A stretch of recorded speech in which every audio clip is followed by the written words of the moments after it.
नमस्कार प्रणाम। देख सकतनी रउआ सब कि हम आज मेहदार मंदिर में आ गए हैं दर्शन करने के लिए। ठीक बा, तो रउआ सब देखत रहे, मैं इसे वीडियो में जुड़ल रहे कि हम मेहदार मंदिर के नज़ारा देखा है, बाबा से दर्शन करा रहे।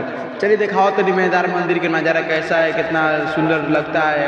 आप सब हार्दिक शुभकामना करते रहेंगे, अभी करते रहेंगे, ठीक है, करती रहेगा। फिर हम दिखाते हैं कि नज़ारा कैसे, कितना मस्त है। मेरा 2-3 आदमी आए थे लोग पूजा करने, दर्शन करने के लिए। चलिए हम दिखाते हैं, अंदर घुसिए।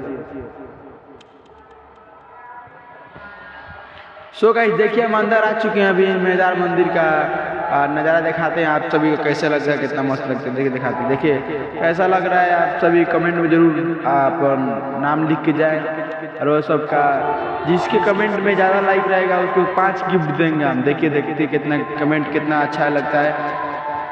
चलिए, जिसका भी कमेंट पर लाइक रहेगा 50 गो, उसको देंगे हम गिफ्ट 5 गो।